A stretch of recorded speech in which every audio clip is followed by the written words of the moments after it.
हयात सहाबा बनो कुरैज़ा का वाक़या।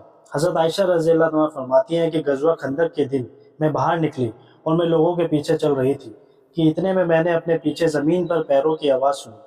मैंने देखा कि हज़रत साद बिन मुआज़ रज़ी अल्लाह तआला अन्हु और उनके भतीजे हज़रत हारिस बिन औस रज़ी अल्लाह तआला अन्हु चले आ रहे हैं और हज़रत साद ने ढाल उठा रखी थी। मैं ज़मीन पर बैठ गई तो हज़रत साद गुजरे और उन्होंने लोहे की ज़िरे पहन रखी थी। कद के लंबे होने की वजह से उनके जिस्म का कुछ हिस्सा उस ज़िरे में से ज़ाहिर हो रहा था। मुझे खतरा हुआ कि उनके जिस्म के खुले हुए हिस्से पर दुश्मन वार ना कर दे। हज़रत साद भारी भरकम और बड़े कद वाले इंसान थे।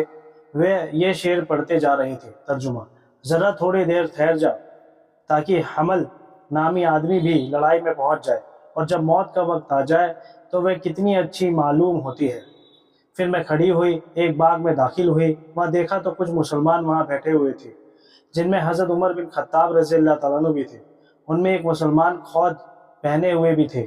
मुझे देखकर हज़रत उमर रज़ी अल्लाह तआला ने फरमाया, तुम क्यों आई हो? अल्लाह की कसम, तुम बड़ी हिम्मत वाली हो। तुम्हें इस बात का खतरा नहीं कि कोई मुसीबत आ जाए या हार हो जाए या भगदड़ मच जाए। तुम्हें इस लड़ाई के दौरान घर में रहना चाहिए था, बाहर नहीं निकलना चाहिए था। हज़रत उमर रज़ी अल्लाह तआला अन्हु मुझे मलामत करते रहे, यहाँ तक कि मेरा दिल चाहने लगा कि ज़मीन फट जाए और मैं उसके अंदर चली जाऊँ। इतने में खौद वाले आदमी ने अपना खौद सर से उठाया तो वह हज़रत तलहा बिन उबैदुल्लाह रज़ी अल्लाह अन्हु थे। उन्होंने कहा, ए उमर, तुम्हारा भला हो, आज तो तुमने हद ही कर दी। इस बेचारी को बहुत कुछ कह डाला। हम लोग हार कर या भाग कर अल्लाह के अलावा और कहाँ जा सकते हैं।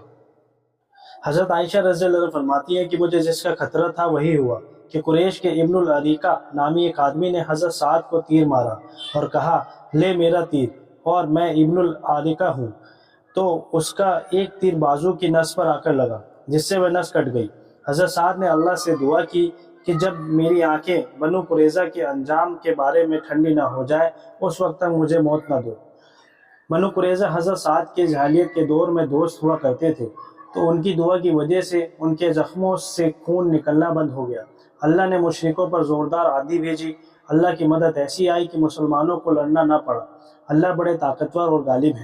तो अबू सुफियान और उसके साथी तिहामा और उयैना बिन बद्र और उसके साथी जल्द चले गए और बनु कुरैज़ा वापस आकर अपने किलों में बंद हो गए। हुज़ूर सल्लल्लाहु अलैहि वसल्लम मदीना वापस तशरीफ़ ले आए। आपके हुक्म देने पर हज़रत साद के लिए मस्जिद में चमड़े का खेमा लगाया गया। फिर हज़रत जिब्रील अलैहिस्सलाम तशरीफ़ लाए। उनके दांतों में धूल मिट्टी लगी हुई थी। उन्होंने हुज़ूर सल्लल्लाहु अलैहि वसल्लम से कहा, क्या आपने हथियार रख दिए? नहीं, अल्लाह की कसम, फरिश्तों ने तो अभी तक हथियार नहीं रखे हैं। आप बनु कुरैज़ा की तरफ चलें और उनसे लड़ें। तो हुज़ूर सल्लल्लाहु अलैहि वसल्लम ने अपने हथियार पहन लिए, लोगों को कूच का ऐलान कराया कि चलो। बनु गनम मस्जिद के पड़ोसी थे, उसके पास आस पास रहते थे। आप उनके पास से गुजरे तो उनसे पूछा कि अभी तुम्हारे पास से कौन गुजर चुका है? उन्होंने कहा, हमारे पास से हज़रत दहया कल्बी रज़ी अल्लाह तआला अन्हु गुजर कर गए हैं। हज़रत जिब्रील अलैहिस्सलाम कभी कभी हज़रत दहया की शक्ल में आया करते थे, इसलिए हज़रत जिब्रील अलैहिस्सलाम की दाढ़ी और उम्र और चेहरा सब कुछ हज़रत दहया कल्बी की जैसा होता था। हुज़ूर सल्लल्लाहु अलैहि वसल्लम ने जाकर बनु कुरैज़ा का 25 दिन घिराव किया। कड़े घिराव की वजह से जब बनु कुरैज़ा तंग आ गया और उसकी मुसीबत और परेशानी बहुत ज़्यादा हो गई, तो उनसे कहा गया कि हुज़ूर सल्लल्लाहु अलैहि वसल्लम का फ़ैसला कबूल कर लो। उन्होंने अबू लबाबा बिन अब्दुल मुंज़िर से मशवरा किया। अबू लबाबा ने उन्हें इशारे से बात बता दिया कि तुम ज़िबा कर दिए जाओगे। आखिर बनु कुरैज़ा ने कहा कि हमें अपने बारे में साद बिन मुआज़ का फ़ैसला मंजूर है। हुज़ूर सल्लल्लाहु अलैहि वसल्लम ने फरमाया, चलो अच्छा है, तुम साद बिन मुआज़ के फ़ैसले को मान लो। तो हज़रत साद बिन मुआज़ रज़ी अल्लाह तआला अन्हु को एक गधे पर सवार कराकर लाया गया, जिस पर खजूर की छाल का पलान रखा हुआ था। रास्ते में उनकी कौम ने उनको हर तरह से घेरा हुआ था। सब उनसे बनु कुरैज़ा की सिफारिश करते हुए कह रहे थे कि ये तुम्हारे दोस्त हैं और मुसीबत में काम आने वाले हैं, उन्हें तुम खुद अच्छी तरह जानते हो। हज़रत साद सबकी सुनते रहे, खामोश रहे। उन्होंने उनकी किसी बात को का जवाब ना दिया, न उनकी तरफ मुतवज्जे हुए। जब बनु कुरैज़ा के मोहल्ले के करीब पहुँचे तो अपनी कौम की तरफ मुतवज्जे होकर उनसे कहा कि मेरे लिए अब इस बात का वक्त आ चुका है कि मैं अल्लाह के बारे में किसी की मलामत की परवाह ना करूं।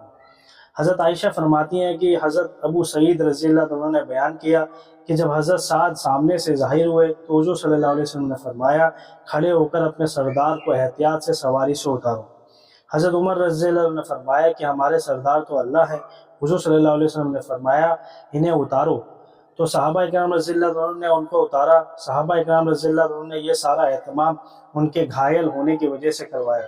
آپ نے فرمایا بنو قریظہ کے بارے میں اپنا فیصلہ سنا دو۔ حضرت سعد رضی اللہ عنہ نے فرمایا ان کے بارے میں یہ فیصلہ کرتا ہوں کہ انہوں نے بڑی غداری کی ہے، اس لیے میں ان میں جو مرد لڑائی کے قابل ہے اسے قتل کر دیا جائے، ان کے بچوں کو قید کر لیا جائے اور ان کا مال مسلمانوں میں بانٹ دیا جائے۔ حضور صلی اللہ علیہ وسلم نے فرمایا تم نے ان کے بارے میں اللہ اور اللہ رسول صلی اللہ علیہ وسلم والا فیصلہ کیا ہے۔ پھر حضرت سعد رضی اللہ عنہ نے دعا مانگی، اے اللہ اگر تو نے اپنے نبی صلی اللہ علیہ وسلم کے لیے قریش سے کوئی لڑائی باقی رکھی ہے تو مجھے اس میں شامل ہونے کے لیے باقی رکھ، اگر تو نے اپنے نبی اور قریش کے لیے لڑائی کا سلسلہ ختم کر دیا ہے تو مجھے اٹھا لے۔ یہ دعا کرتے ہی ان کے زخم پھر سے خون بہنے لگا، حالانکہ یہ زخم بالکل ٹھیک ہو چکا تھا۔ کان کی بالی کی طرح چھوٹا سا نشان نظر آتا تھا، اور حضور صلی اللہ علیہ وسلم نے جو خیمہ ان کو لگا کر دیا تھا یہ اب اس میں واپس آ گئے۔ حضرت عائشہ رضی اللہ عنہ فرماتی ہیں کہ کچھ دنوں بعد ان کا انتقال ہو گیا۔ انتقال کے وقت حضور صلی اللہ علیہ وسلم اور حضرت ابو بکر، حضرت عمر رضی اللہ تعالیٰ عنہ ان کے پاس موجود تھے اور یہ سب رو رہے تھے۔ اس ذات کی قسم جس کے قبضے میں محمد صلی اللہ علیہ وسلم کی جان ہے، میں اپنے کمرے میں تھی۔ حضرت ابو بکر حضرت عمر کے رونے کی آوازوں کو الگ الگ پہچان رہی تھی۔ حضور صلی اللہ علیہ وسلم کے صحابہ رضی اللہ تعالیٰ عنہ آپس میں بڑے نرم دل تھے، جیسا کہ اللہ نے ان کے بارے میں قرآن میں فرمایا۔ حضرت علقمہ رضی اللہ عنہ نے کہا، اے اماں جان، غم کے ایسے موقع پر حضور صلی اللہ علیہ وسلم کیا کیا کرتے تھے؟ انہوں نے کہا، آپ کی آنکھوں میں آنسو تو نہیں آتے تھے، لیکن جب کسی کے بارے میں بڑا غم ہوتا تو آپ اپنی مبارک داڑھی کو پکڑ لیا کرتے تھے۔ زیادہ تر تو یہی حالت ہوتی تھی، لیکن کبھی آنسو بھی آ جاتے تھے۔ حضرت عائشہ رضی اللہ عنہ فرماتی ہیں کہ جب حضرت سعد بن معاذ رضی اللہ عنہ کا انتقال ہوا تو حضور صلی اللہ علیہ وسلم بھی روئے اور آپ کے صحابہ بھی روئے۔